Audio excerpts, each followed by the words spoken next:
Mr. President, honored delegates, ladies and gentlemen, we shall propose further cooperative efforts between all the nations in weather prediction and eventually in weather control. Remarks the President to the National Academy of Science from Constitution Hall in Washington, D.C., October 22, 1963. And third, there is the atmosphere itself, the atmosphere in which we live and breathe and which makes life on this planet possible. Scientists have studied the atmosphere for many decades, but its problems continue to defy us. The reasons for our limited progress are obvious. Weather cannot be easily reproduced and observed in the laboratory. It must therefore be studied in all of its violence wherever it has its way. Here is an oceanography. New scientific tools have become available with modern computers, rockets, and satellites. The time is ripe to harness a variety of disciplines for a concerted attack. And even more than oceanography, the atmospheric sciences require worldwide observation and hence international cooperation. Some of our most successful international efforts have involved the study of the atmosphere. We all know that the World Meteorological Organization has been effective in this field. It is now developing a worldwide weather system to which nations the world over can make their contribution. Such cooperative undertakings can challenge the world's best efforts for decades to come. And fourth, I would mention a problem which I know has greatly concerned many of you. That is our responsibility to control the effects of our own scientific experiments. For as science investigates the natural environment, it also modifies it. And that modification may have incalculable consequences for evil as well as for good. In the past, the problem of conservation has been mainly the problem of human waste, of natural resources, of their destruction. But science has the power for the first time in history now to undertake experiments with premeditation which can irreversibly alter our biological and physical environment on a global scale. The problem is difficult because it is hard to know in advance whether the cumulative effects of a particular experiment will help or harm mankind. In the case of nuclear testing, the world is satisfied that radioactive contamination involves unnecessary risks, and we are all heartened that more than 100 nations have joined to outlaw testing in environments where the effects most directly threaten mankind. In other fields, we may be less sure. We must, for example, balance the gains of weather modification against the hazards of protracted drought or storm. The government has the clear responsibility to weigh the importance of large-scale experiments to the advance of knowledge or to national security against the possibility of adverse and destructive effects.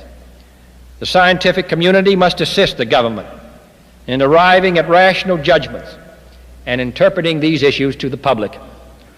To deal with this problem, we have worked out formal procedures within the government to assure expert review before potentially risky experiments are undertaken.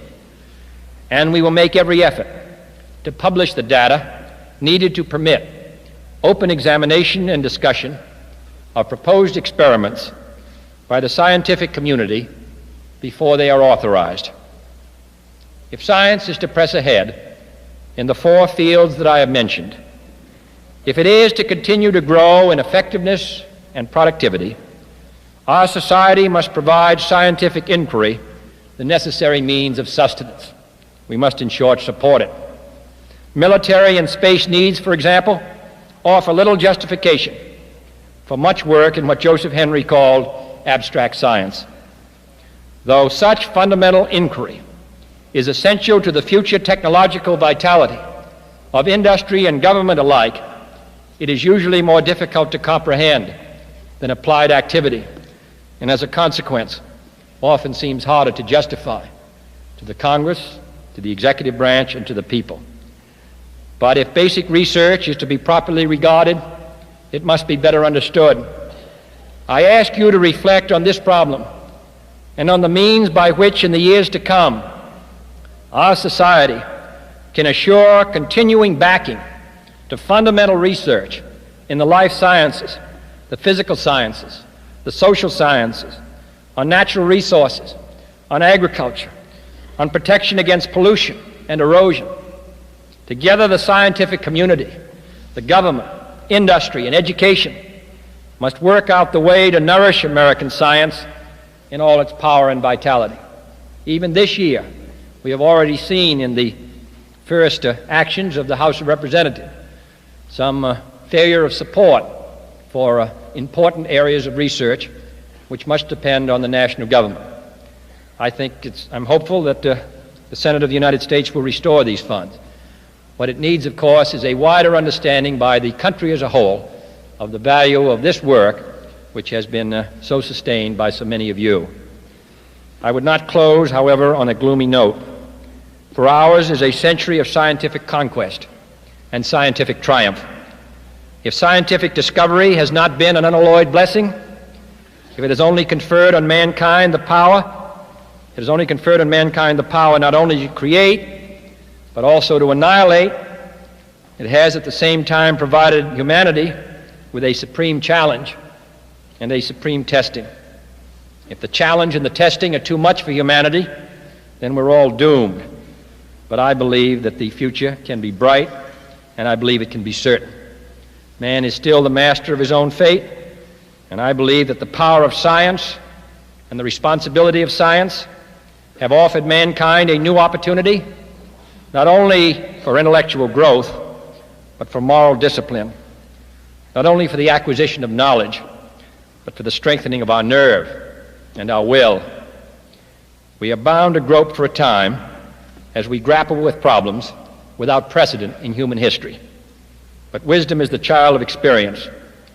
In the years since man unlocked the power stored within the atom, the world has made progress, halting but effective, towards bringing that power under human control. It lays the predicate and the foundation for the development of a weather satellite that will permit man to determine the world's cloud layer and ultimately to control the weather, and he who controls the weather will control the world. And ultimately to control the weather, and he who controls the weather will control the world. And fourth, I would mention a problem which I know has greatly concerned many of you. That is our responsibility to control the effects of our own scientific experiments. For as science investigates the natural environment, it also modifies it. And that modification may have incalculable consequences for evil as well as for good. Tropical storm Harvey is pummeling southern We're live Texas. here in Houston, where Harvey's rains keep coming. It's not the initial impact, but the flooding. Record-shattering rain, massive flooding, families stranded. Waters keep rising. This is just the beginning. Hi, if anybody's out there and can hear us, please help. I need a rescue. These are 3 kids, no food or water. Do we have anyone in the Friendship area? Where's that Humble address at? What's the Humble address where they're trying to let the boats get in? There's been a report of another 5 foot of water about to pour out of Baker Dam. I-10 in Normandy, we need help. Families are going under with the current. Need strong the boats are capsizing. I-10 in Normandy, families are on these boats. They need boats out there. They said a white truck went under the water. So, and I'm like, well, it can't be him because he headed to my house. I kept calling his wife, dialing 911, and no response. I kept calling him, no response. Hi, ma'am. This is Texas Game Warden Carmen Rickle. It's my understanding that you guys have called to be evacuated from your residence. Is that correct? Do you know the condition of the water around the house? I don't know yet. Stand by. We're going to try to get somebody out there to help you. I mean, lasers? Really? To change the weather?